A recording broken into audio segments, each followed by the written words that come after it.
कालिदास जी को बात समझ में नहीं आई। कालिदास जी ने निवेदन किया कि चंद्रमा को देखने की क्या आवश्यकता है?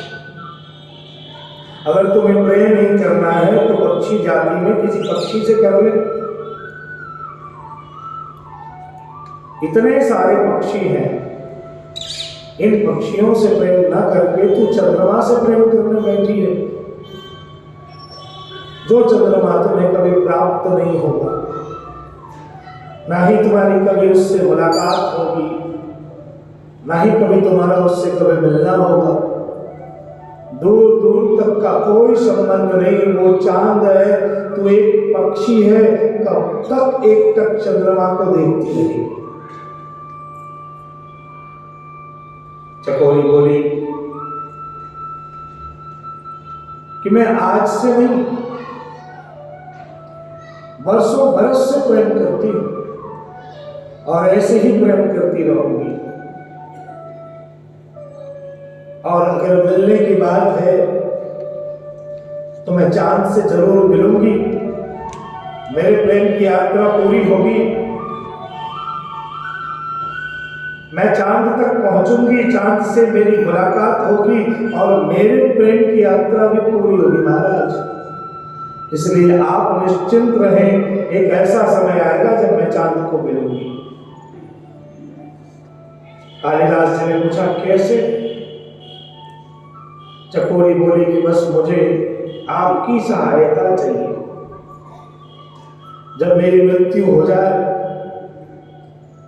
और मृत्यु होने के बाद आप मेरे शरीर को जला देना, मैं राख बन जाऊंगी और राख के कण कण से मैं चांद को याद करूंगी। उस राख के कण कण से मैं उससे प्रेम करूंगी। बोले तू तो जलकर भस्म हो गई, फिर चांद से कौन मिलेगा? चांद से मुलाकात किसकी होगी? चकोरी बोली महाराज मैं जरूर भस्म हो जाऊंगी, उस राख में मेरी भावनाएं जीवित रहेगी और मैं अपनी भावनाओं से चांद को प्रेम करती रहूंगी।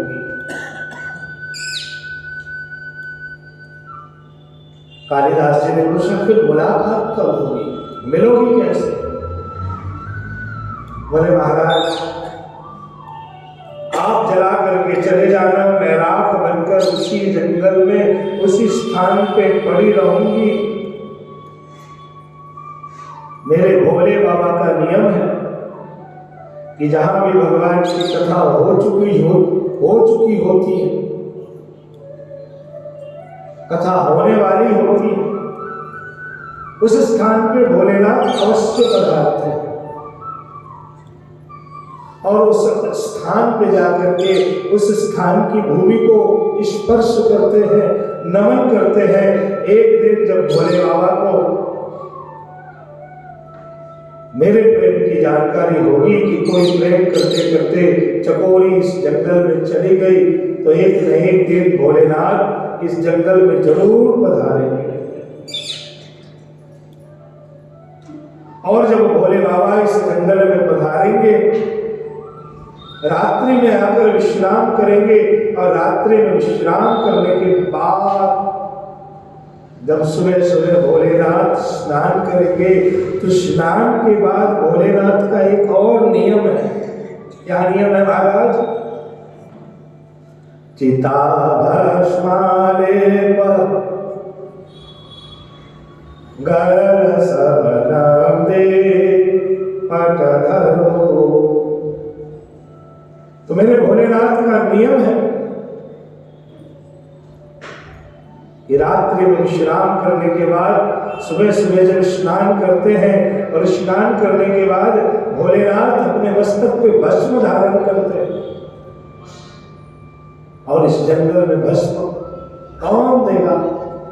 मेरे उसी जले हुए शरीर के अवशेष को, मेरे जले हुए शरीर के भस्म को लेकर जैसे ही भोलेनाथ अपने मस्तक पे धारण करेंगे, शिव के मस्तक पे चंद्रमा है, उसी समय मैं चांद को मिल लूंगी, चांद से मेरी मुलाकात हो जाएगी और मेरे प्रेम की यात्रा।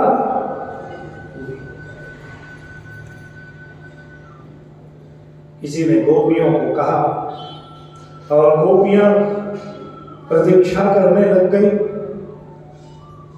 और जब गोपियों ने प्रतीक्षा करना शुरू किया महाराज, इसी बीच कात्यायनी व्रत की कथा, यज्ञ पत्नियों पे ठाकुर जी की कृपा और उसके बाद गोवर्धन लीला का प्रसंग। कल हम जिस कथा में थे वो प्रसंग ये था कि देवराज इंद्र ने आकर के भगवान की स्तुति करी है।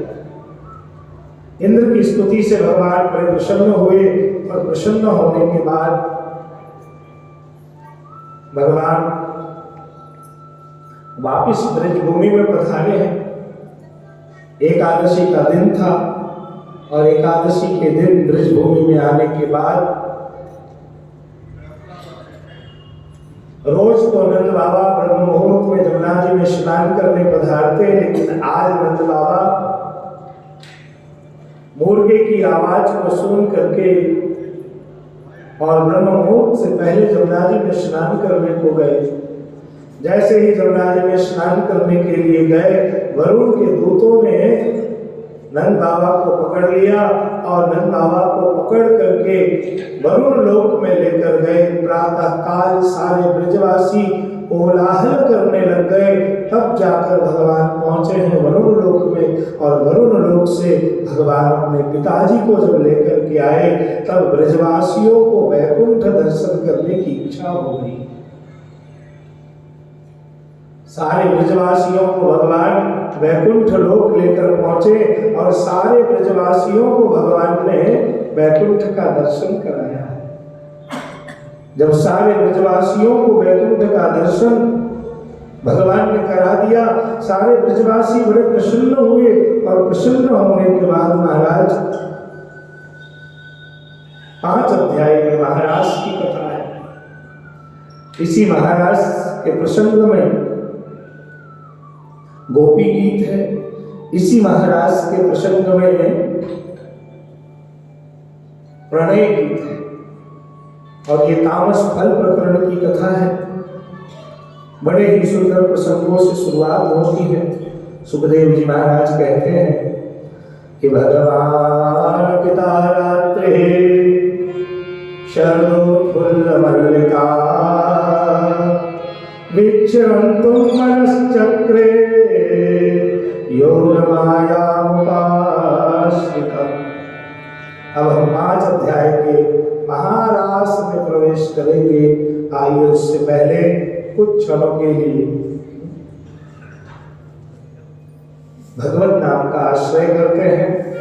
बड़े ही सुंदर भाव है और सुंदर भाव से तालियों की सेवा करते हुए हम सब भाव विभोर होकर के भगवान के इस मंगलमय संकीर्तन का गुणगान करेंगे। ऐसो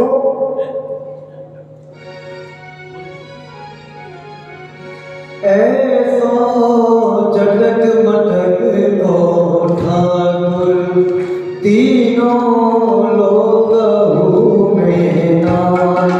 ऐसो जगत मटक लो ठाकुर तीनों लोक में नाय। लोक में नाय तीनों लोक में नाय। लोक में नाय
तीर और